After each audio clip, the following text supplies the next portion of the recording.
podcast listeners, if you hear my voice right now, I need you to do something for me. I want you to take out your phone or on your computer, go to Apple Podcasts, search for Ask Your Oldhead podcast.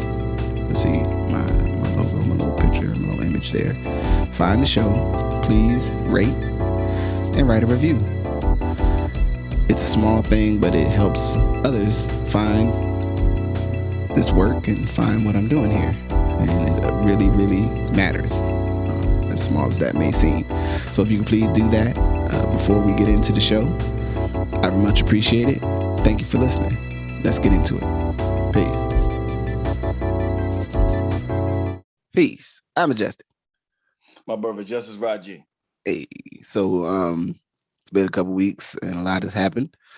I wanted to start out touching in on it's been predicted, it's been called, folks have been saying it, the fall of Roe v. Wade in terms of precedent in these cases that have been, strategically, which is that's interesting within our political conversation that, you have the conservative phalanx has for years asserts the idea of judicial activism and all these concepts to frame. Again, they're the masses are making us argue about some shit that we shouldn't be arguing about.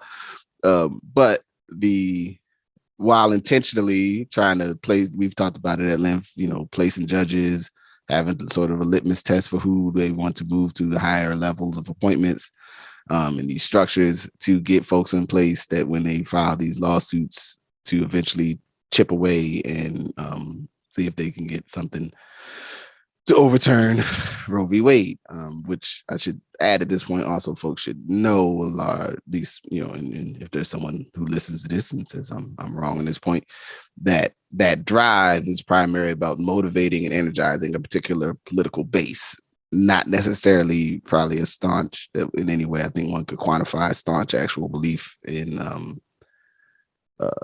not getting abortions or what have you. It's actually about political motivation and political activation.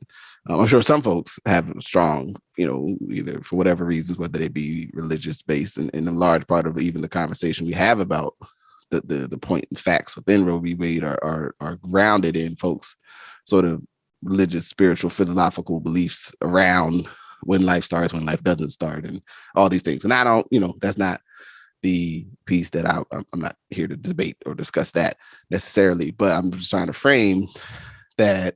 So there was a leak from the Supreme Court of a draft version of the ruling, which, there's discussion about who leaked it and all that.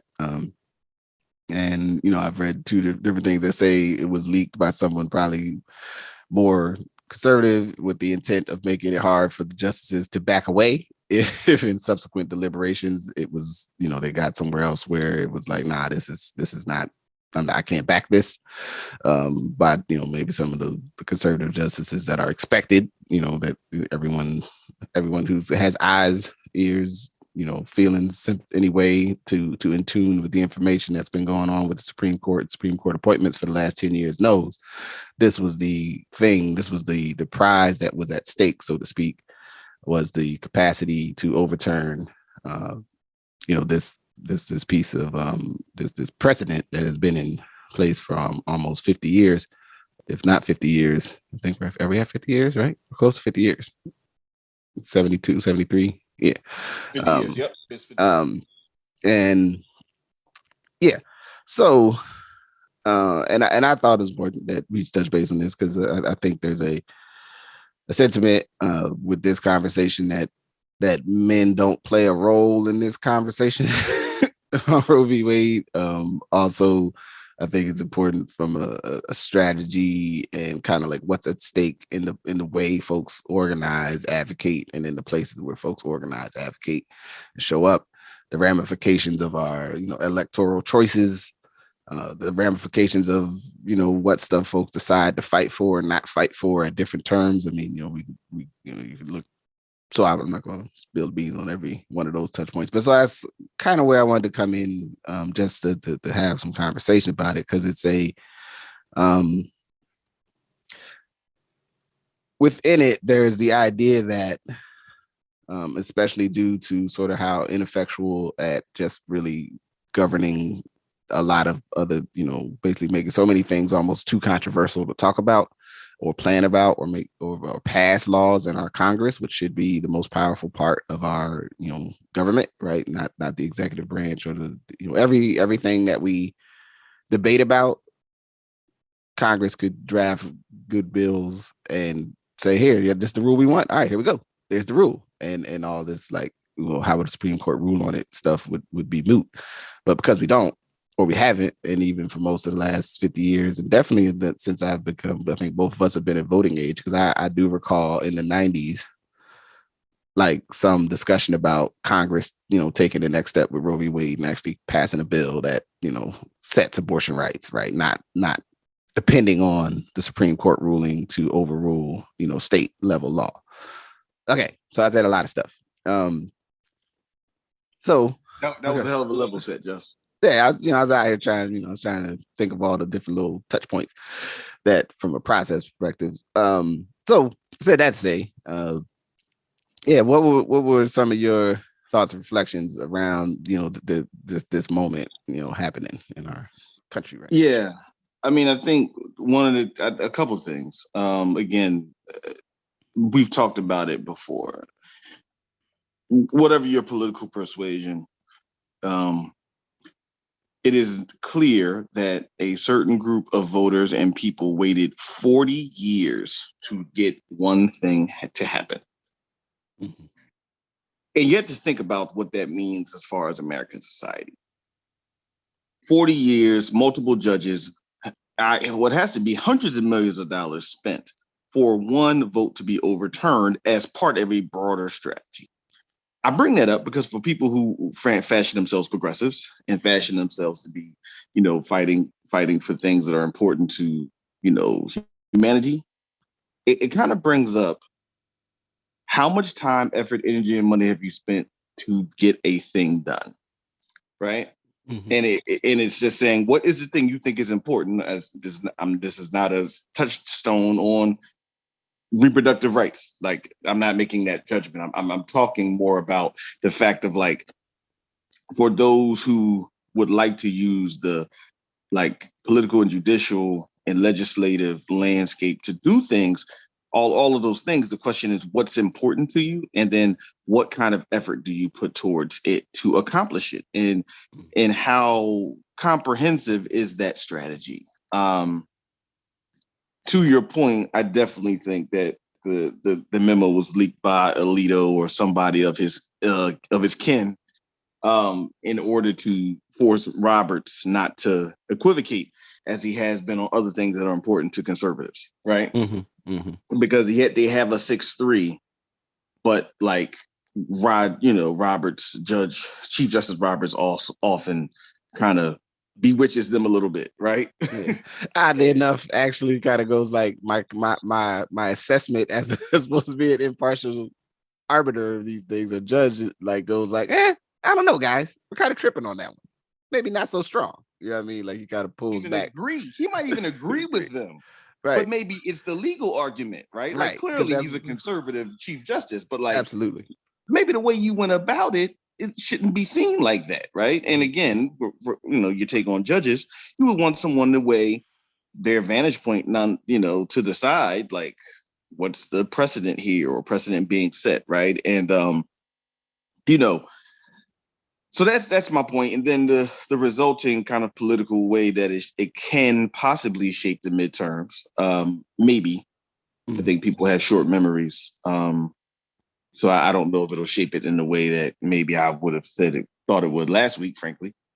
But the role of, again, like, what's important, how, and what is the role of the judicial and, to your point, the legislative systems. in our country, in our states, in our cities as well. And like, what does it mean? How do you use it? Because you just think about how many again, thinking about folks who consider themselves progressives, or black and brown folks. You hear so much about disenchanted voters, right? So there's disenchanted and then disenfranchised, right? We have numerous examples of people being disenfranchised, but I think at some point there's parties that figured out it was more powerful to just have folks be disenchanted than disenfranchised. Mm-hmm. Because a disenfranchised voter can get fired up. But if you're disenfranchised and disenchanted, you don't even care that you've been disenfranchised, right? You don't even care that somebody got you out the game. And again, some of these things that have happened recently, and some of the interest in having a 4-decade struggle over essentially one idea. And maybe you can expand it, because you can argue for like lower taxes. There's like a set of things, states' rights, right? Mm-hmm. But they're very discrete, right? They're very discrete ideas. They're Yeah. not complex ideas. Yeah. And I think sometimes that complicates those who would, again, consider themselves progressives, or whatever term they would use, to say, hey, like, you want like this complicated idea and be able to do more, where people are like states' rights, Roe v. Wade, low taxes, right? And it's kind of like, you for it or against it, right? And it's like, I don't know. I mean, theoretically, it might be for low taxes, in case unless you're telling me you're going to disenfranchise the government's ability to take care of people, right? Like, Right. so. And like we've also talked about, just the role of conservatives in any group of people, right? And you know, you may say something that cuts across their vantage points, right? Because they're, again, very discrete points. So it's been the thing for me, been thinking for the last 10 to 15 years, frankly, just understanding that I'm going to say, and again, this is not, nothing to do with justice, justice perspective, but you know, conservatives and Republicans have better thinkers and strategists around things. Like, they are more strategically effective in being able to make a thing a thing. Even if it took them 40 years to make a thing, they did it. Right. And sometimes, I would say that Democrats and some progressives are interested in winning the moment versus winning the game. Yeah. I mean, it's one of those things that too becomes like, and this is all just for those that might be cribbing notes on the side, taking notes. Like, I understand that part of this is that within the structure of our society, America, the United States is fundamentally a more conservative country. It has been in terms of, and I say that in the cons, not so much in the like in total embrace of so-called conservative politics, but the idea that it doesn't really want things to change much from any moment to moment within our society's history when you like assess things. And so there's always a um and especially the dependency, especially at a national level on, I guess I struggle sometimes with our categories in terms of like, since I know I'm not like down with the conservatives necessarily, like that's not really my bag. Like, I gotta be with the liberals, but I don't totally feel like liberal was the name I got to pick. But anyway, and then it's like progressives, and then it's like sometimes progressives be like, I'd be like, man, y'all jump into spaces. I mean, I think I'm progressive, but maybe can we talk about it some more? Can we have a meeting? Like, I feel like I ain't been to a meeting. But anyway, the point being that you have a political coalition that's often a hodgepodge in some ways, and different pieces of, you have our community, which is definitely like, in an oppressed, sometimes disenfranchised, or definitely disenfranchised, often disenchanted, um, definitely, scratching and surviving, on a broad level, a group that is always, our history over the political history over the length of the United States time is, which area team are we voting for that helps us get ourselves in a better position, and that we've shifted, what I mean? So, before the 60s, most black folks voted the Republican Party, what I'm saying? And that changed. And and even in this, the last, 30 years or whatever, even if there's some derivation, and we've talked about the shaving off a few percentage points here and there, we still largely vote basically with the party that quite frankly, takes our position seriously. It takes our needs seriously on a much broader level. Even if there may be some things over there in that other party that there might be, good concepts for our community broadly. Mostly, we kind of look at them like, yeah, but y'all ain't really trying to help us. So, I don't know. I'm not gonna vote for y'all. You know what I mean? But you have this coalition kind of that is always sort of fighting about where it's at. And then I think sometimes with certain there's a core of folks that are like, yeah, we want this. Now they've also, and I saw a quote, I think it was from all people, Barry Goldwater. So I'm not going to repeat the quote because I need to go research it to make sure it wasn't, some amalgamation of the modern internet where somebody put a picture and put some words next to a person, and you just go, oh yeah, that's the truth. They did say that, right? But the essential idea, which is I think is the real one, is that in the late 60s and 70s, the effort to court evangelical Christians and their political desires, into the mainstream, the use of broadly, which is even now as we still are in for most people. And I know the events that happened in Buffalo yesterday, the shooting in Milwaukee after the game. Like I know there's been violence, but the vast majority of us live in circumstances that we're pretty safe from most crime.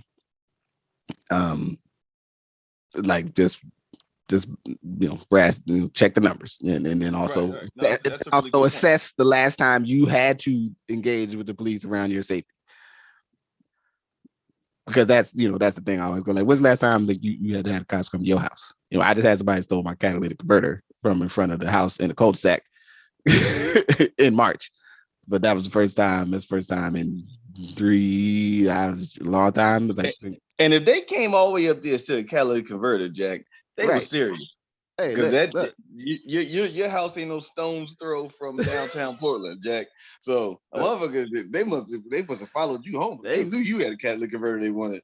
Yeah, the sheriff when he came, because where I live, like my local police are the county sheriff, and he was like basically like he's like, yeah, it ain't lie, we'll file a report for you if you need it for sure. They really lie we can do. Like if they got in here and got it, even if you knew exactly when, like maybe somebody's Ring camera or something might have picked it up, but yeah, it was kind of like, yeah, ain't much you could do, dog. Like, get it fixed, file insurance claim and, keep pushing. My thing is for folks to understand that the way we are reported on with these different issues triggers and challenges people like a certain base. So this conversation, even about Roe v. Wade, unfortunately and sadly, sometimes we find people in a place of like arguing about the concept and not even the concept, but the reality of what abortion is and the medical context. And I think, and I want to center and I want to say to make sure, like, just in case anybody's curious or just concerned, I support women's right to make decisions about themselves. Like it ain't, and then I have much more profound things to say about just the whole reality that this is the appropriate time to talk about them, but to say like for the even if depending on how legitimate you feel it, one may feel it is the majority. Actually, I think the first 80-90 years, almost 100 years of the United States, it wasn't even it wasn't a legal issue. It was over there business, right? And folks intentionally changed that. So sad to say, it's a sad and disappointing situation overall. But where I was going was the use of how we look at these situations, like it's motivated again for a political end, and the simplicity of the ask, so to speak, to those who they're trying to motivate. It makes it very off on. Like, did they do it or they didn't do it? Right. If you're not going to be, and I think over here in the progressive wing of organizing, sometimes find ourselves in this like discussion of the merits of a policy, and almost are discussing merits with the people who are trying to move to understand why they need to do it. But it'd be something I don't know if it's like, I don't know. It's distressing in a sense, because it looks like it was like a train. It was coming down the track, and everybody saw the train. You know, it's a big train. You can't miss it. It's coming down the track. It's on a track. So if you're near the track, you can see the train. It's coming right at you. You know what I'm saying? And even if it's far, and even if it's slowing down, it's still a train. And you see the train, and everybody's like, there go the train. Train coming. Train gonna be here in about 15 minutes. And everybody like, yeah, we gotta do something. What we gonna do? I don't know what we're gonna do. Or we know what we're gonna do, but it's all stuff that's not gonna stop the train.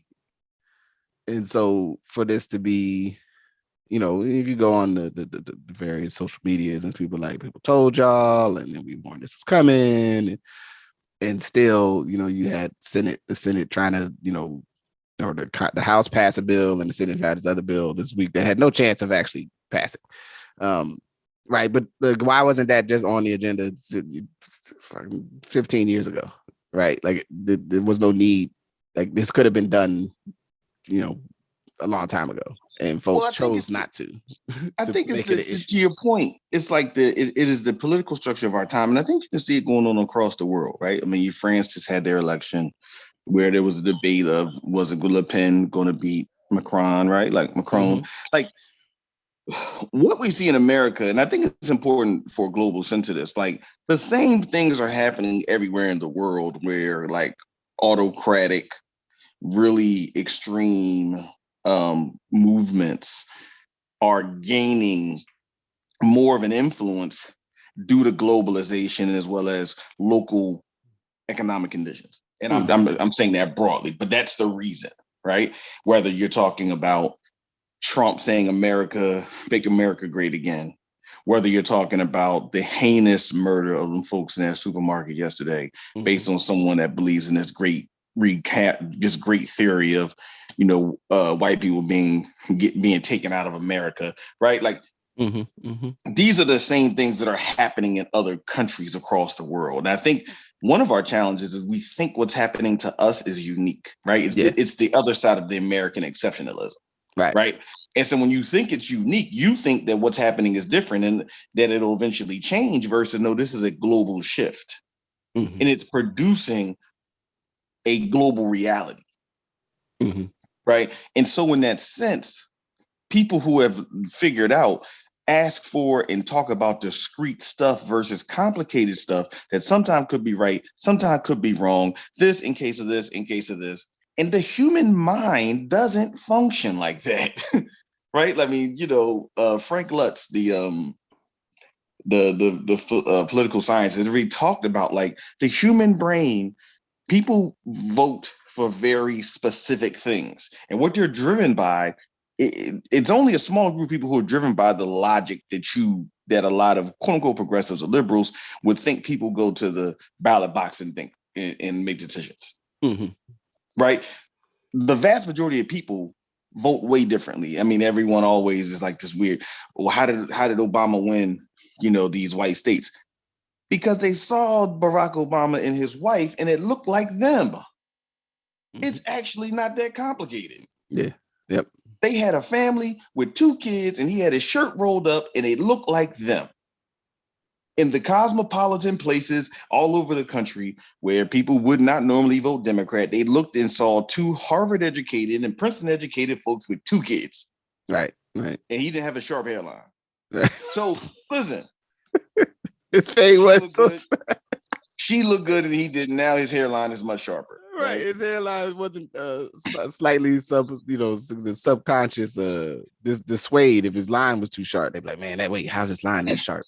He looked. Yeah, well, they knew he was too jazzy. They knew it was too much South Side, right? Yeah. Like he was smart enough to, you know, make sure that he didn't have that good. He had that 80s hairline, right? That old school hairline where, you know what I mean, somebody didn't, you know, put paint around it, right? So anyway. Indeed. So it's simple, right? And I think we make it complex. And then I always kind of roll and return back to, okay, then we're going to say people are fired up, and then they're going to try to go find people who are not fired up and fire them up. This is always what I care about. They're going to go try to find people who are like, and to them, practically, it doesn't matter. I mean, this conversation about reproductive justice, frankly, doesn't matter to them until it does, to the day they go somewhere and someone tells you can't do something, right? But right now, their number one struggle still might be either intercommunity violence or jobs or, these kind of issues, and try to get them fired up to support someone who they're still unsure of what they're going to do for them, because they're giving them platitudes about what fighting for the people and got your back, all of which people who are disenchanted know doesn't mean anything to them. Right. Like, it doesn't, like, what does it mean when you're going to go and say, you have my back as a congressman or a senator? Like, are we talking about Harold Washington? Who are we? What are we talking about? What does that look like when you say you have my back, especially if you go somewhere but can't actually get the thing done that I need done? Right. Because you're not in power to actually get the thing done I need. Right? If I've told you I need jobs and you go and do impassioned speeches on the Senate, on the Capitol Hill and on the floor to talk about what needs to happen and send it back and show it on MSNBC, but you didn't find the jobs. Right. Like, I still ain't get the job though. Like, I You're playing around with people. I can't. I need the things. I need, I think there's, like I said, and I've said this in our conversation in the past, and it's something even in years of direct service work with people that needed support and needed help. There's a place where it's just like, can you do this thing for me or not? And people respect if you just tell them, here's what I can do, and I'm gonna do that. Right. So like, if they needed rent and you're like, I can't do, and they needed 2,500, and you're like, I could do 1,000. All right, I got 1,000 on it. Let's find the other 1,500. They don't want to hear about, well, man, I really care about you, and I want to make sure I'm there for you. And like, they people appreciate that, but the end of the day, it's like, I need 2,500. And if you ain't got my 2,500, they don't care about who insert state capital or insert somewhere is downtown or the state capital or DC talking about what they want for you, and you don't have it. And that's where the trade-off of power, I've often said that, like, one group traded being right for power and one group traded power for being right. You know what I mean? And I fundamentally think that, like, there's the Republican Party traded off in common damn sense and, for power. Mm-hmm. And I think there's a certain group of people in the Democratic Party who traded the idea of being able to fulfill the needs of the common man who they tend to speak for in order to be right and nuanced and do these things. So I think Roe v. Wade is just another example. And again, people fall different places, and everybody in every racial background, every cultural background doesn't fall the same place on reproductive justice. And I'm not trying to make a, blanket statement about that. Right. Because it's not true. Right. But more importantly, I think in our dialogues, it's all about, like, what's your capacity and efficacy in order to, like, bring about the change that you speak of. Mm-hmm. And this is just another example. And I do want to say that I think it's going to be really, okay, an 18-year-old white kid went inside a space and killed 10, 11 black folks. Right? Mm-hmm. Now, a white kid went inside a church, what was that, 7, 8 years ago, right? Mm-hmm. And killed, 13 black folks? I think so. And generally speaking, nothing, but there's no difference in policy, or nothing has changed the capacity to deal with that issue, right? What we just saw is what happened, and everyone will give platitudes on how they never want to see this happen again, and this is a stain on our country, right? But nothing's going to happen, right? There's not going to be a thing that emerges that changes the condition of people feeling like they're safe going to a supermarket if someone wanted to come in and harm. And I just think it is and this is from someone who, has participated in government and politics for some time. I think it is the limitation of when you have a group of people who they just feel like, okay, you said that, but nothing's going to occur, unless you're going to put another security guard. But what, you going to put a security guard with an AK-47 at the supermarket? Right. Well, yeah, and then I mean, it gets. It's even the conversation about what is how will we get into a discussion about intervening like prevention, right? Because that's a prevention conversation, right? Like that's a we have a pattern and a modality. We have an aged population. We have the implements that this population has used. It's an outlier in terms of it's an extreme individual, right? But it fits into an engagement archetype, which we experience as being, young men of the age that, when folks started saying people were super predators, I quickly realized they talk about me. They talk about people our age. Like that was our age, right? I try to remind people that like they was talking about all of us was potential super predators, no matter what we were doing. Like if something happened and we got involved with law enforcement, maybe we was a super predator. Like that's what they was kicking, right? And I've not seen um a sense of national outrage or engagement, or even and maybe someone is having it in the social service spaces about like, yeah, anybody ever go to their house on a social service call? I'm pretty sure that the as framed by brother following that listen to his podcast sometimes, Cuff the Legend, the same behavior pattern that talks crazy to NBA players from the stands, uses all sorts of racial epithets and stuff on online gaming when they're playing with other people and can't nobody get next to them. Like there's an arc here, and we have not, and I would wager for the most part we will not have any broad public policy conversation about what to do. It'll just be this, oh, it's so unsightly and it's ghastly and then all these other things, but no one's ain't nobody gonna have we'll our say back it's on not that. us. Here's the thing: we'll say it's not us, but it is us. Like it's not us, right? It is the collective us, right? Because it keeps happening. Yeah. Yeah. And this is and that's where it gets to, like,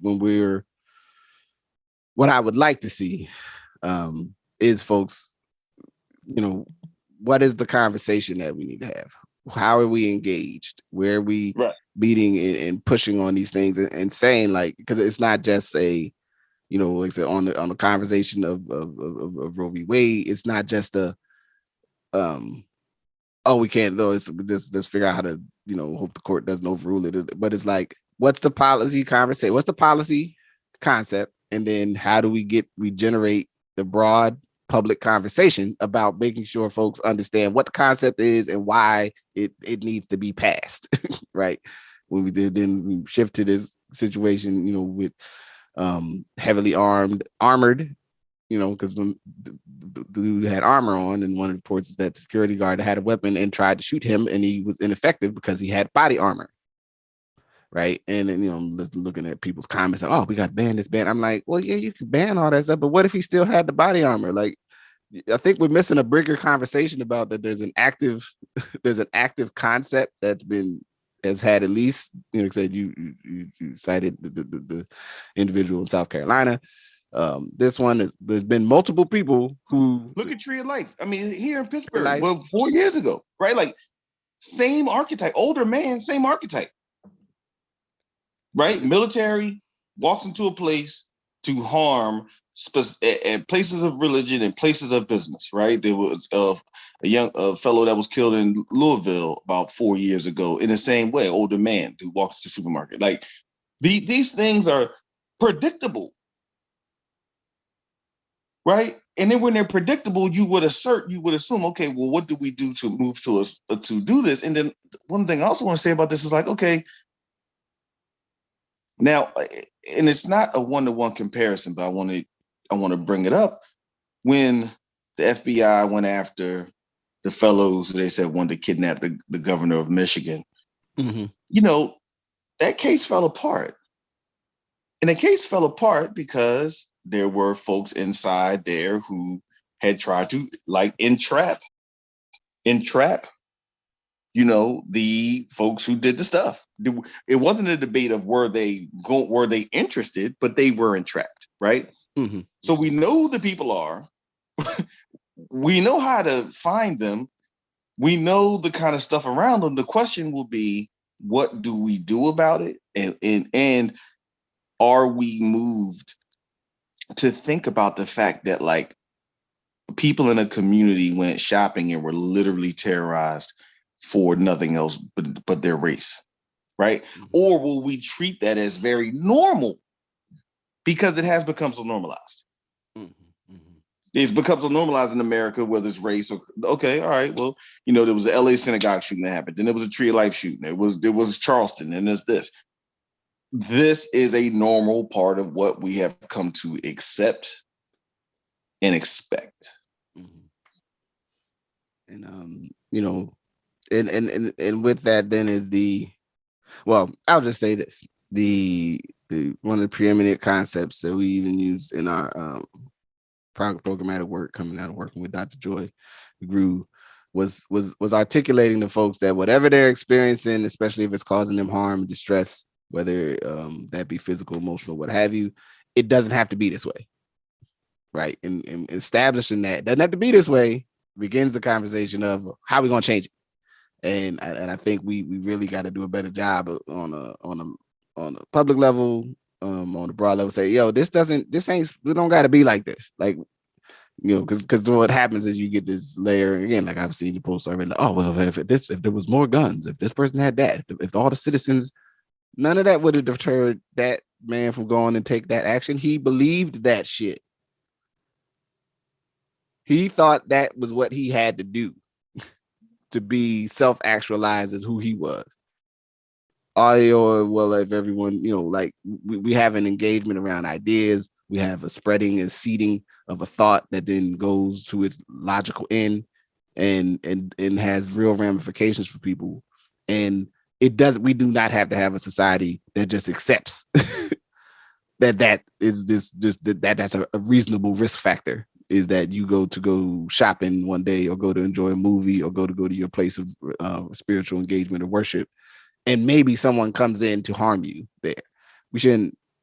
No, that ain't got to be. And we have to, have the intestinal fortitude, the courage to press people on that as a real safety issue, right? As a platform for discussion around how we change our society, and that ain't just about possession and control of weapons or materials. That's a bigger, deeper conversation. And I don't know if everybody has the founding or the courage to jump out on that, but that's the type of outcomes that I think would really energize disenfranchised folks, because they say you're actually responding to the stuff that upsets me and distresses me.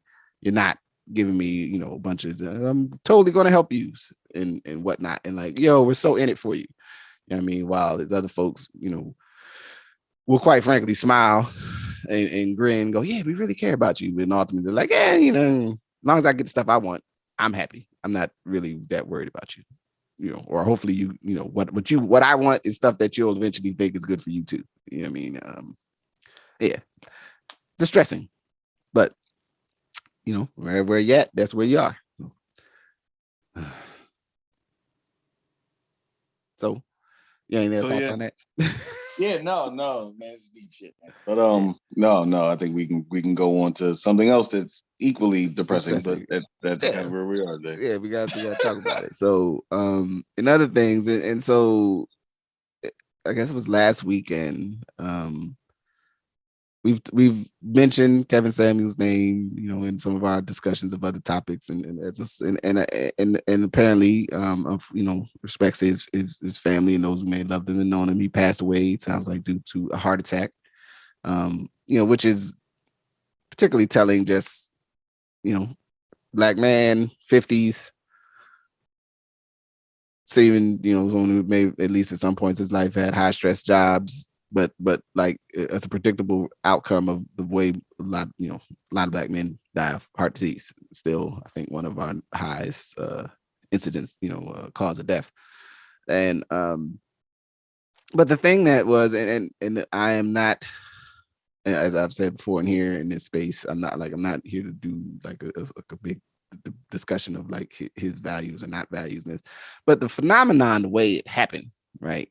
And I just want to run down that the night. Like, I think I had been on the internet and I found myself on the Twitters a little bit more recently, but I went on there and like people were talking about something. It was like people I could read text, like basically people were like were saying something, but they weren't saying what they were saying, and they were like, oh, and then it was like, and that man, I was like, wait a minute, what occurred? And then it finally, I guess some women's text basically like, yeah, that the rumor was that that he had died, right? Um, and then like over the subsequent days, like the thing that I thought was ill weird about it, and it's just something to touch on, was like was first you had these like folks speculating. That's just a phenomenon of people that don't know you once you become some sort of public figure, a public entity, sort of discussing you like in a way like they're highly invested in discussing you. And it was revealed, I guess, later that like his peoples didn't even know that, like the authorities or what have you, those that the coroner had somebody had not been able to like let his folks know that he had passed, but people were already talking about it like on the internet. So I don't know how that happens. But then it became this like it was just a very strange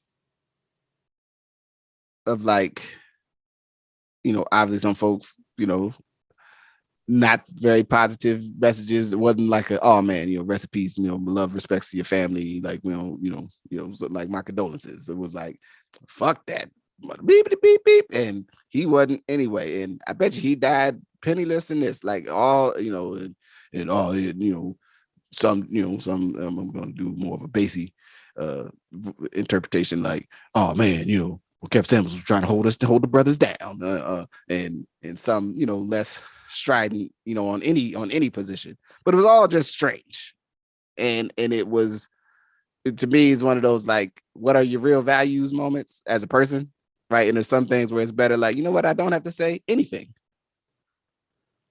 right? Like I don't actually need to comment in a public way on this man's whatever's happened here, right? But you have these devices, and you have this form of interaction that we've established that, especially if you do it all the time, you feel compelled to say something on everything, which I don't know if that's good or bad. I mostly think it's not good. I think there's a space, It's freedom. bad, damn it. It's bad. It's bad. It's bad. This is me speaking. It's bad. Y'all spend too much time giving your perspective that are not well thought out, that are responses to conditions that you don't have full understanding of. And it is held in the commons as something to then be debated and talked about. And it's bad for human discourse. That is not to say, I know Twitter has been used in the Arab Spring and Facebook has been used in liberation movements all across the world. But so I know that, but it's also the way most of y'all use it is bad. Damn it. Pops. Yeah, man. I'm sick, man. Listen, man, let me say this about his death. And again, very much like this, I'll make a broader statement about Kevin Samuels. Being somewhat familiar with who Kevin Samuels was prior to Kevin Samuels becoming popular. Very similar to you about the values. I think what I have learned is the death of Kevin Samuels and what he did. His life and death says more about us than it said about him. Mm-hmm. I was reading an article this morning about media, and it talked about how CNN for years was actually like a trusted place for news. Mm-hmm. But as news became more pigeonholed, CNN has been consistently in third place to Fox and MSNBC. And so Fox and MSNBC have been the places where people who have particular perspectives have gone to get their news. And they get their news through a slanted lens across the board all the time, mm-hmm. right? And they play to their customers, and they're higher rated shows than anyone on CNN ever would be, right? To me, when I first heard Kevin Samuels, he was more speaking to men. Now, you can judge if you like his statements, but his statements were to men.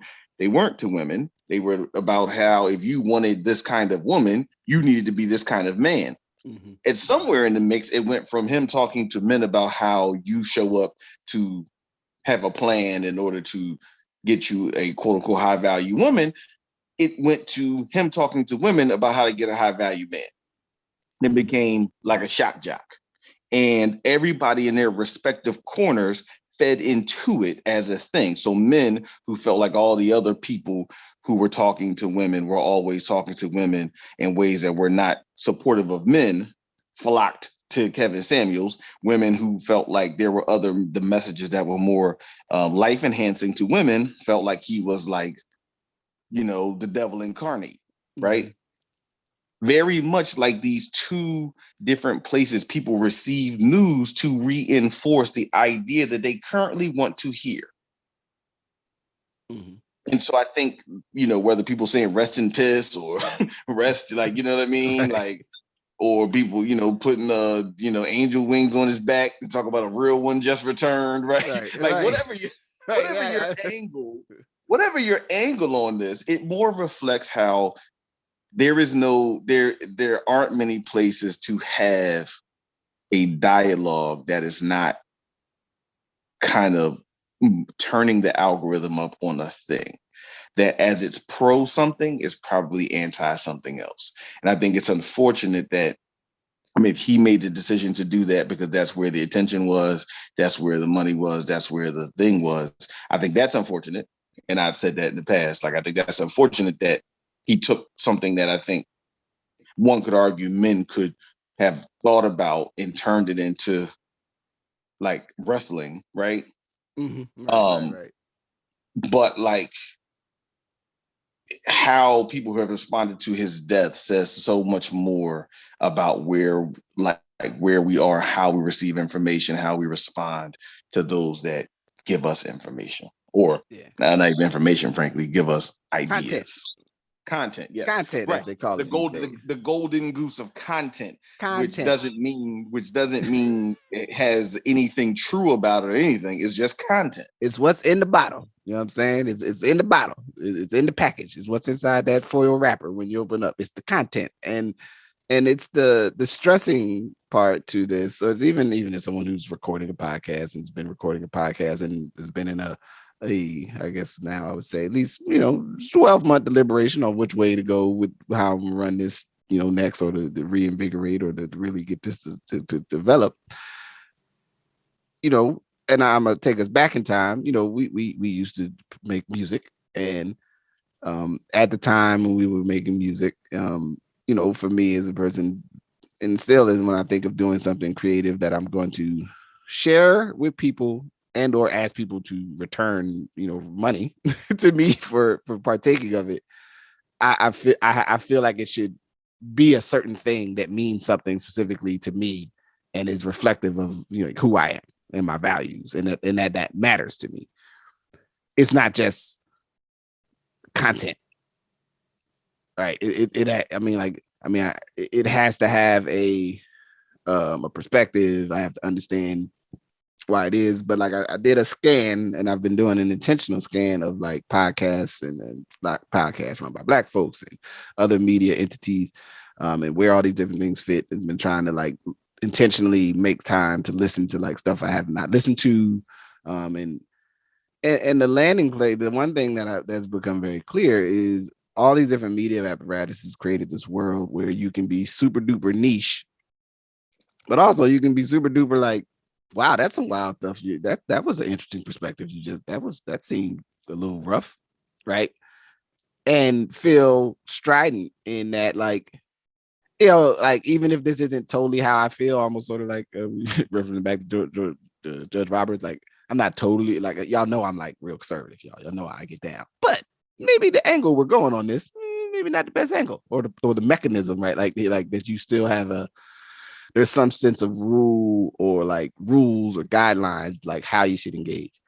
Fast forwarding back to the present time and creation, right?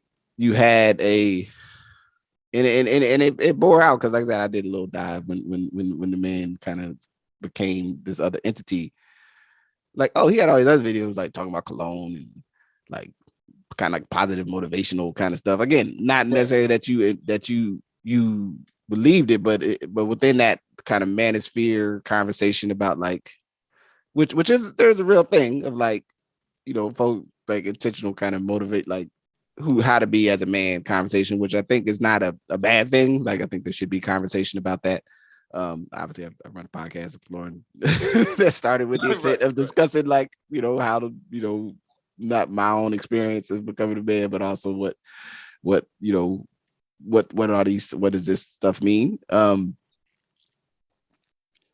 no one, um, it didn't, It until there didn't. was It didn't hit. it Right. didn't I hit. mean, let's just be real. It didn't. It didn't hit. It was in the manosphere, and he was talking these things, and it was kind of like, okay, Kevin Samuels is talking about this.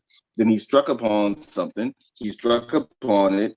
It hit, and then once people became more aware of that hitting. The next thing you know, then it changes. He responds to the change, and like I said, it said more about like it's almost like a performer, an artist, and it's like, okay, they do music and they do this, but then the first time they say he went and got a gun, people are like, oh, he went and got a gun, and now they rap about guns, Right. and it's kind of like they rap about guns because they got attention. We're rapping about guns when they didn't rap about guns, you didn't really want to hear it. It more reflected that you were okay, that the masses of people were okay hearing talking about guns than not, right? And so again, like to your point, that transition was more of a reflection of the Coliseum, right? Right. Right. Right.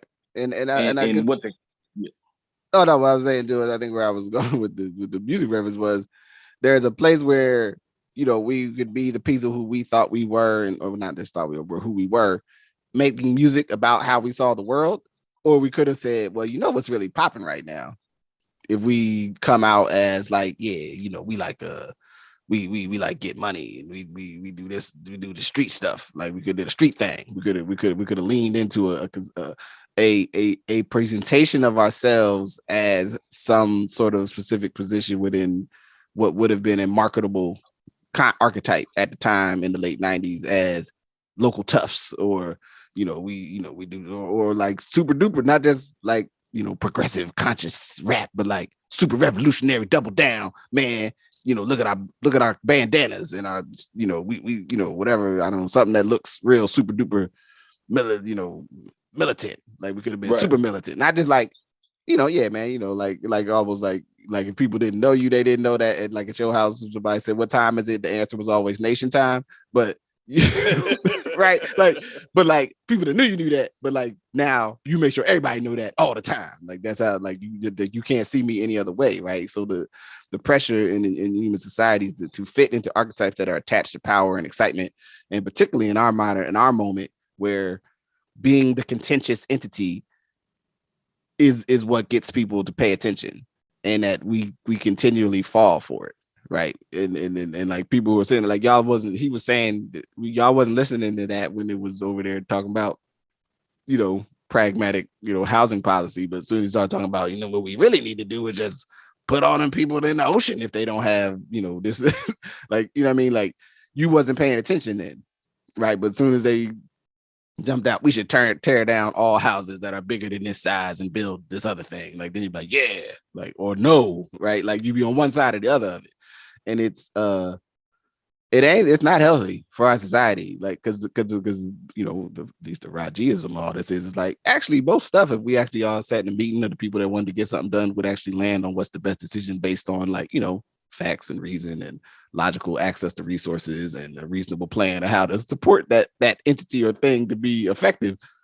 But we act like that's not an option, right? Like CNN International, to my understanding, is still fairly the like editorially strong, pretty consistent messaging, you know, as objective as these things can be in our society as it is, like news source that you can mostly trust, where the US CNN is a reality TV show almost. Like it ain't like just like the other news, which is why I don't watch any of you guys' news channels. Just so everybody's checking in case anybody's asking. I don't watch none of that. You know what I'm saying? But I unfortunately you can't avoid, Laura Ingraham says something ridiculous on Fox News somewhere in one of my, news, apps that I do read, or they'll be like, Laura Ingraham said something ridiculous again, right? Well, ridiculous to some people, poignant and sharp to others, right? Whoever is on MSNBC, I don't know who's on one, since she be saying stuff. I don't know who's on Rachel Maddow. Rachel Maddow, Joy Reid, is that right? Joy Reid, yeah. Okay, right. Rachel Maddow said this again, which was poignant, surgical cuts on a concept. To some people, more wacky, left leaning, whatever to other people, and that in the middle of that, we have a whole commercial apparatus that says, yeah, lean into that so we can sell more of my cookies. We can sell blood thinners and erectile dysfunction. Right. Dysfunction medication. Yeah, like, and that's what it is. That's the model that we're not honest about. Right? That's the model. Watch the commercials that come on both of those shows. Right? Watch commercials that come on, because at the end of the day, that tells you who people are paying other people to show their commercials during that time. And that's what they have figured out what they want. Yeah. No, that's I guess in closing on it, it was the whole thing is makes me feel it's just another step of like disappointment. It's like, damn, there could have been another way for all this to play out. Again, respects to that man and those that knew him. And also, if you ain't like what he had to say, that's cool. I ain't mad at you. He said some wild shit. He was just like, fam, yo, slow down, man. Like, you kind of did a little low key disrespectful over there, and it's actually kind of high key. Is that how they do it? How they say it? High key, low key. Yeah, they say high key, don't say low key. It was high key. Yeah, no, I mean, again, that's why I said I'm always honest. Like, I think he had things that were interesting to think about. I don't think he said things that were true, right? Right. Like, there's a difference. Right. Like, it was content, right? It was content that you could ruminate on. Yeah. It wasn't like a fact, right? So, but it's something you could take and figure out. But regardless, again, like in most things, how we see something has more to do with us than it has to do with that actual thing. Absolutely. So you got time to just touch this one. So one other thing, and I think is really, really, really important. So this week, an indictment, a RICO indictment, and I guess a federal RICO indictment. I think a state level RICO, because Georgia has a RICO. It's a state. It was kind of a state RICO. I thought it was the Attorney General of like Fulton County. So I think it was like so it's the state. It's the state level draw. Yeah, but I mean, that one thing about that is true. Like, I'm not really familiar with like. It's state RICO cases, like they're usually federal. Yeah, I think Georgia may be one of the only states that has some sort of, or at least to my knowledge, I think they're a bit of an outlier in having this kind of like state level, like gang related construct. Well, not only, I mean, California has quite famous, gang enhancements and all kinds of stuff. Which was a part of these advocacy I was involved with here to prevent this state from going to that place. But the use of basically your affiliations then as a way to attach more. But apparently, it appears to function a lot the way the federal law, which is basically, there's a set of crimes and we establish a structure under which we say all of y'all are a part of this thing. So then everyone's accountable to what this thing is alleged to have done. And so within that, young Thug. Yes, sir. Thugger. And at least in terms of people that the world might know, because I'm sure there's a whole bunch. There's about 28, I think they said. Yeah, I mean, I think Young Thug and Gunner, obviously the two people out of YSL that people would know about. Though YSL had a really, frankly, sprawling mini empire of artists, managers, music, culture. Like, I think many people could look at it and be like, oh, Young Thug and Gunner and Pusha P, or they could hear a couple songs, not really realizing how influential and powerful, frankly, what they were doing was and is in that area. Okay. So, basically these, and I highlight this, that again, like folks who may not, like myself, who have not actually been physically in the city of Atlanta in over a decade and been looking forward to going down there, just have not had the opportunity, but would know, all of these individuals, which and I'm not sure, I'm sure some young men, young women, older men, older women, people have been indicted on a set under a RICO type law in Georgia. Um, and basically, also though, there's the intent to use, which is the problematic thing, that is that it's not actually just a thing of black music with hip hop. Has actually been a consistent thing with whatever music black people were making throughout U.S. history, using citing the lyrics or that they make music of a certain type as a part of a character deficiency that points to their criminal activity.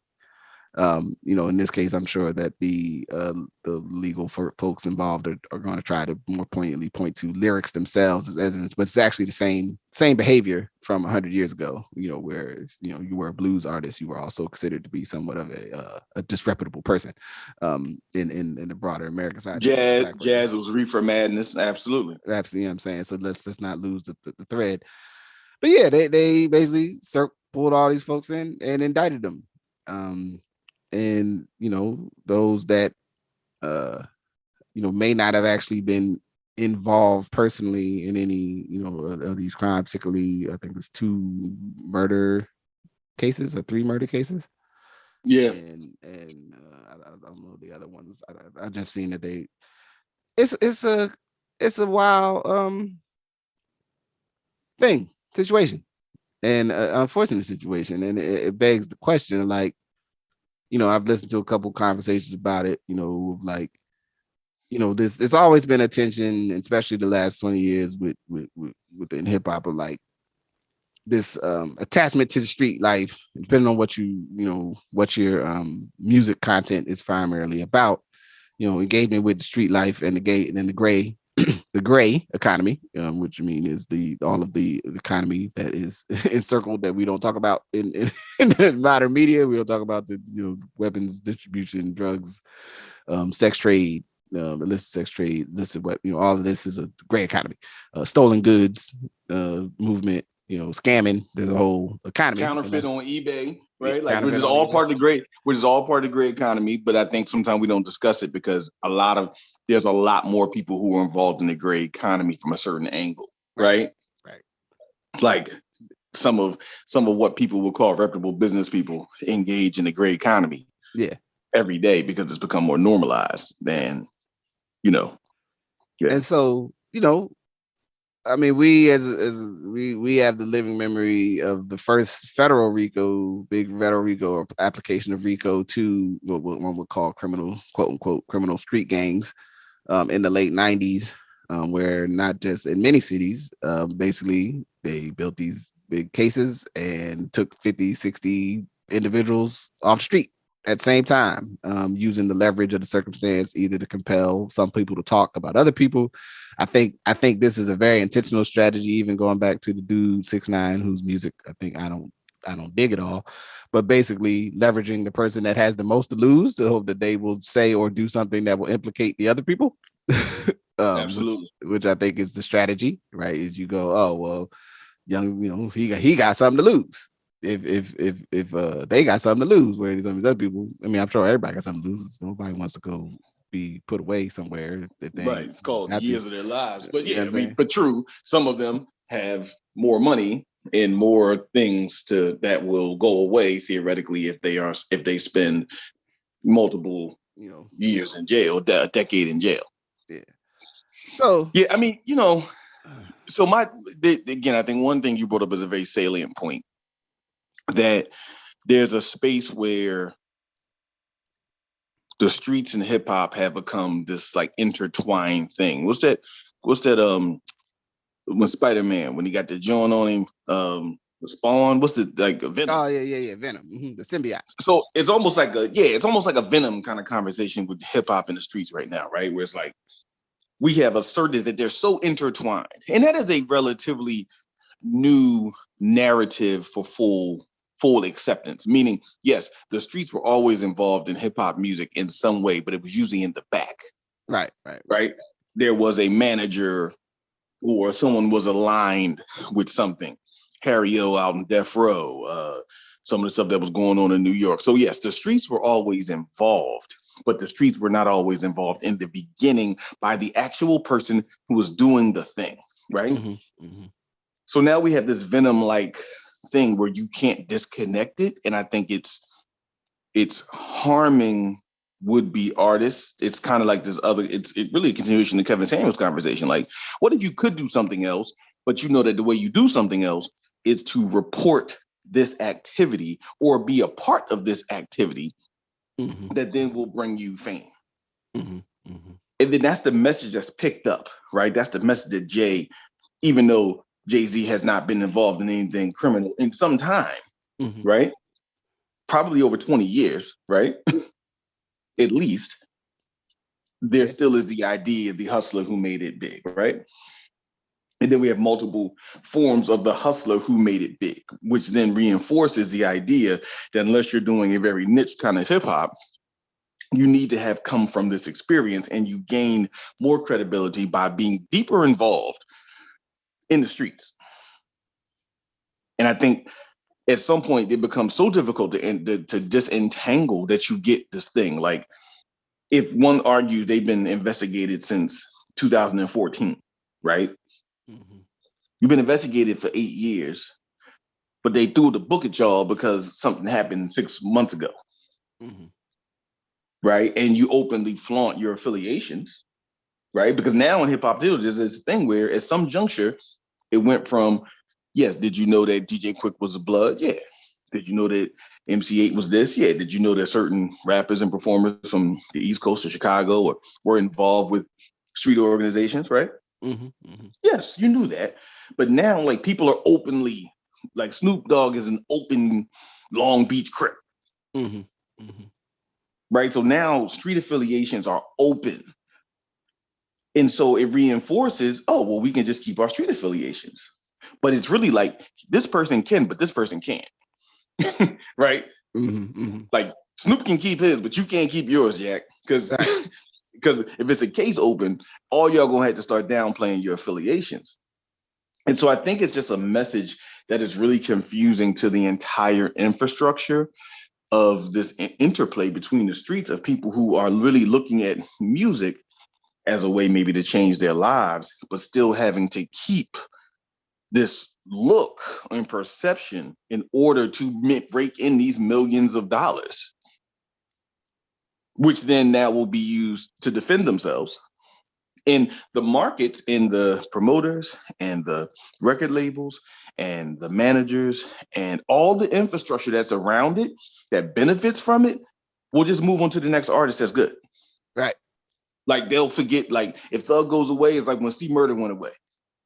Or when BG been away, right? Everybody, we remember BG, we remember, C Murder, we remember Turk. You remember these guys for who they were. And everybody can't come home and go to Belize and be Shine, right? Like, right. everybody don't get that opportunity. So it's like the apparatus will survive, even though all these guys' lives are going to change, win, lose, or draw. Right? It's important to note that and obviously it's not new, the feds threw a Fed case at Murder Inc. almost 20 years ago, right? What we forget is that they actually beat the case. Yep.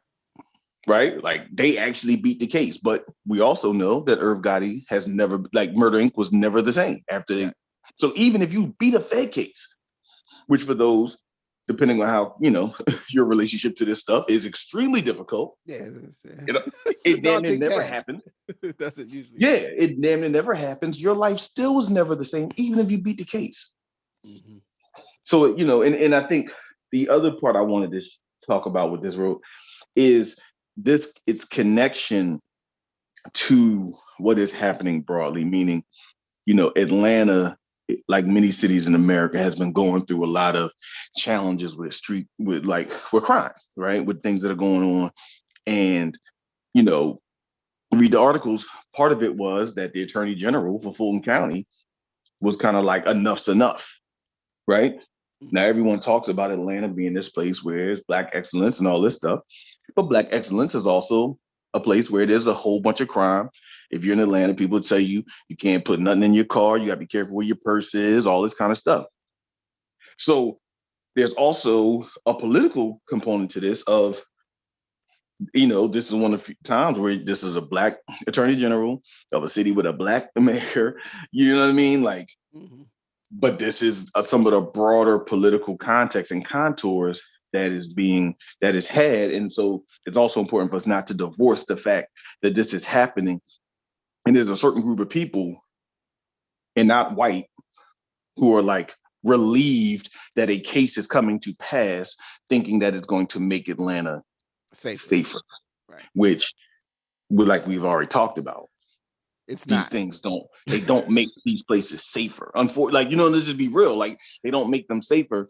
There are people who will arise and take the place of whoever was doing something prior. Right. Right. So you do have an ecosystem problem. You don't have a people problem. Right. Yeah. And it's the and I think it's important, to parse here, like, I mean, just for those folks that don't know, RICO laws were originally created to try to target organized crime, and particularly that would be associated with like the Italian mafia or other like ethnic based, organized crime entities. But I'm pretty sure, if I remember the history correctly, that it was, the mafia, the mob as we know it, the Godfather movie type entity, was the original construct of RICO laws, and the idea being that you prove there's a coordinated network of implementing things, and that all these people are culpable, which required, just related back to our original question, the passing of laws to make our laws have the space to do that, because a lot of our laws are kind of like, well, do you know that they did it?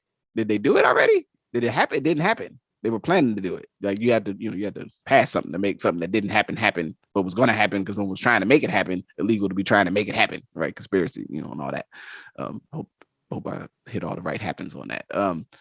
The And then the application of that concept to street organizations in the late 90s, like I said, across the country. And like, what led to situations where like people were already already in prison for something else, and then they got like a new charge saying they was part of this other thing. And again, the strength of it is to compel folks to talk. The place I'm going is, it's one of those things that becomes like, if anyone did something they want that was that wasn't right and exact, like, they need to deal with the ramifications of their decisions, right? Like, that's just square business. The bigger thing of is how this will be framed and used in the broader context is going to be about evidence of proving some impact on crime and safety and da da da. That ain't really got nothing to do with the community who you talk about protecting, supposedly, right? By who you supposedly, like, we get them on the street, supposedly maybe their neighborhoods where these individuals come from will be safer. But that is not actually that's not actually, it's the idea that something has gotten done. It's a tough situation. Because the long-term impact things that reduce and make society safer is that people have the things that they need, that having to prey upon the others around them is no longer a profitable quite frankly endeavor. It's like, oh, actually, I mostly got my needs met, so I'm not also in some dire circumstance. Because if you've ever seen a car window, you got to be going through some things to decide, I'm gonna smash a car window to steal what looks like a iPhone charger, or just in case there's still a phone attached to it. So, because I saw the cord, so I'm gonna smash the window and on the hopes that there's a phone in this car, right? Like, it's not a frivolous effort to do that, Right. and even to Right. do that in broad daylight, right? Like, It's not glamorous crime. yeah, like the people, again, going back to my catalytic converter, like, they're so good at this stuff. Like, I've watched videos on, like, they can chop your situation out your car in like under 2 minutes. So if someone goes under a car with a sawzall, which is like this individually battery powered metal saw thing, and cut the pipes and get out from underneath a car, right, and into another vehicle, more likely to leave. This is there's a lot of, and that's driven by, and just so everyone knows, that market is actually driven by the global value of rubidium, and a couple other rare earth elements that are in high quality, high levels, especially in Toyota Priuses and a few other cars. So their catalytic converters are in all cars, but there's certain cars that have a higher level. And because I think the value is like $31,000 per ounce or some particular pound or something, it's now profitable even to steal that little catalytic converter off your car. Global economics. It's not just about, some this what's I'm trying, there's a word they desire this there's a negative word that usually is applied to people who do criminal stuff. I'm trying to remember. Disreputable, maybe that's it. Scoundrel who just likes to steal. It's like, no, there's a global economy for this, which points to there's a larger organized crime entity that's involved in this work, because how else would it be worth it for some random person? And who do you give it to for it to get somewhere else? Like if it's a global market for rubidium, at some point someone has to get it on a tanker because it's not going on an airplane. Exactly, right. So like, when we're talking about like motivations, right, and I'm saying it's a saying, and there's been no slow in access to illicit substances, illicit sex work, and illicit stolen goods trafficking, to my knowledge, any time in the last 20, 30 years, despite the way these different like legal tactics to impact those things that are largely centered on quote unquote criminal street gangs. And so it begs the question, not say that one doesn't do anything around engaging that reality, but also goes like, there's a good writer, one of the few things I actually enjoy on Twitter, who does his whole bag is basically looking at all the stuff that we don't spend any time doing law enforcement on, like wage theft, which is like in the hundreds of millions of dollars, other forms of like moving and hiding money that you're supposed to pay, avoiding regulatory, like all this stuff that's way more harmful to our air quality violations, all this stuff that like kills way more people every year, but we just don't we don't spend time on it because that we're not scared of that. Like collectively we write that into the equation, right? Like we've written that into the equation for what's acceptable and what's normal. Yeah. So, and that's not to say that some things that are happening in the community are acceptable. Yeah, no, not at all. Not at all. But it's like, to say that there has been a broader understanding of what's acceptable versus some of the specifics on what's acceptable. And, again, when that wraps up into here's what I'm going to do to market myself to make legal money, although I may or may not still have ties to people. And that's the thing about the RICO. You just may have ties to that person. You might have been in the car, but guess what? If you get put in the case, it's your case. Right. And whatever that person did, you were, they say, in furtherance of. Right. I mean, and even at least what's been reported is like that the one shooting, the vehicle that was driven may be a vehicle that, Young Thug had rented for the individuals that committed the crime. Right. Like, I've been like, yo, y'all need a car for a couple of weeks, man. Let me get y'all a car. Like y'all, y'all down with the team or whatever. Yeah, get your car. Go. Like I ain't tell you that don't mean I told y'all to go do nothing. Nobody. Like, but within the context of this is you furnished the vehicle that was you. Like, it's the thing that again, even we even in community work that in not just community work, clinical work, direct service work that he's do, is you have the thought sometimes like, yeah, I got to go reach out to one of my guys or go pick up this young man or check on his family, and that somebody decide, all it takes is one DA to decide he don't like you and go like, I think y'all were in on it. Y'all supposed to be a service organization, but I think maybe y'all was trying to help them in some way. Like that's a real thing that can happen to anybody that does intervention, community, outreach work. Like you going down where where those that are involved in certain things kick it, so you can engage them and see what's happening and connect folks with services or whatever. And then somebody decide, nah, you in it with them. Like that's a real thing. That if you do direct, like people do credible mentor work, and they like out trying to like prevent, escalation in the moments of violence where, someone gets shot and folks go out to go like talk to people and try to like, hope to quell the issue, well, you can be implicated because, some DA and there's a public sentiment that feels that anybody that was at that meeting, we should punish them. And it'd be like, yo, he or she or they were there actually trying to, you know, do the community thing of preventing, you know, further escalation in mayhem and violence. And, you know, it's a very, it's a cooling effect, you know what I mean, on engagement and connection with people. And then even just the idea that, like I said, you know, these people. And it was a good point. I was listening to I didn't know MC8 had a podcast with some brothers, and it was beautiful. I listened, it was great to hear MC8.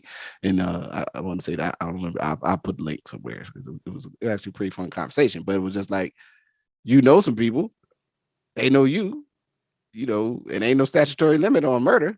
Like, I might try to throw something in the bucket from years ago and be like, yeah, you was there, you knew them or whatever. Like, you know, now that's likely not going to happen, but it is something that other folks may not think about. Where folks in our community be like, wait a minute, you know, we could just charge 37 people with something because they knew the person or was some way. With the hopes that one of them who don't want to go to jail will talk about something that will imprison, that will incriminate other people that may or may not have happened, and the ball starts to rolling because of the conditions again that we now find ourselves in cities across America, in the perspective of intra-community violence, which also obviously has been brought on by a set of factors, which I think personally, I think the social service community, I think the public safety, public health community kind of wasn't ready for, right? Like just the expectations of what, you know, people being cooped up would mean, and then the resulting challenges, right? The shifting nature of who sells what and who does what based on, you know, kind of like, here were the factors of what it meant here, but then now it's different. So here's what it means today. And like, how do we all respond to that?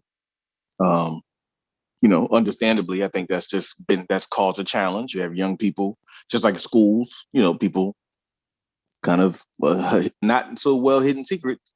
Most schools are a lot today because young people, even though they've, you know, maybe had 1 year, they had almost 2 years essentially not being in school. Yeah. And a year and a half, almost 2 years not being in school. So, you know, the social interactions of young people in schools are still a challenge. Yeah. Right. I mean, so there are these impacts from the pandemic and the decisions that we made, although this is not to assert that the decisions are wrong, but there are some impacts, you know. Again, I think obviously in this conversation, it becomes either or, either, you know, free the guys, right? Or Thugger should have got out sooner. Like, you know, again, we have these real either or conversations where the reality of it probably is a lot more complicated and difficult. Yeah. If we're honest. And then later we can all look at, you know, when Rolling Stone or GQ writes you know, at length, you know, a long read, then we all gain more understanding. So my assertion would just be, you know, have more understanding today. It might be free to guys. Some of them guys might need to, you know, sit down for a second. So they might need to take a couple seats. Like, some of the guys might need to take a second, but at the same time, let's again, you know, YSL created an entire infrastructure of a lot of people who were able to feed their families legally, right, through music. Mm-hmm. And we shouldn't downplay the impact of that, because when a business shuts down, people don't work. Right. When a business shuts down, people whose families were being taken care of by one of these 60 people, now the family has to adjust. And in some of these situations, some of these men were the quote unquote, you know, main financial source of income. They were the main financial source of income, right? Which then stresses other people out. So sometimes we just take a case and go, all right, 40 dudes got locked up. No, that's 200, 300, 400 people who are affected. Mm-hmm. Like that's not like okay, it's only them 40. What about their children? What about their significant others? What about their mothers? What about their business, their other business partners? What about they had homes, right? Like, these are not small things. Yeah. Mm-hmm. Yeah. So, you know, that I think, you know, just words and wise. It's like it's a lot of there's no I don't have no you know, one place I land on this outside of just like it's a how you say it's a dirty, rotten, stinking game. Dirty, rotten, stinking game, man. And hopefully, for all parties involved, that things land somewhere where those who got something coming their way deal with them ramifications, and those who maybe didn't make the best choices in other ways, find a way to get to a better place at the end point with all of this. And but just something to bear to watch. I mean, the more will be revealed obviously on the situation as it progresses. It's just like it's one of just like, damn, like, what I mean, like, I ain't even, yeah, it's just disappointing, So that's the thread of today's disappointing. disappointing. So maybe next week we won't be disappointed. Next week will be a little brighter. This week was just disappointing. So with that, I mean, unless you got anything else I can say, we can wrap nothing for the good of the order, my brother. All right, so with that, I say peace. Thank you for listening to Good Brothers. Thank you to my good brother, Majestic. Thank you to you for listening and joining us in this conversation. Good Brothers is a part of the Ask Your Oldhead podcast. And if you want to support the podcast, number one thing you can always do is share, but also go rate and subscribe wherever you listen to your podcast. You can also become a patron on Patreon by searching Justice Rajee and subscribe monthly and contribute something, help me offset the cost of making sure we do this. More to come as we move into the summer and the spring of next year and all the seasons. I know I keep saying that, but it's the truth. In any event, I have many, many things to share from my recent travels. I'm looking forward to doing in the near future. But please, if you enjoy what you're listening to, or if this is useful to you, just keep on listening and share it, wide and far. So I appreciate you for listening, and I'm gonna cut out now. So peace.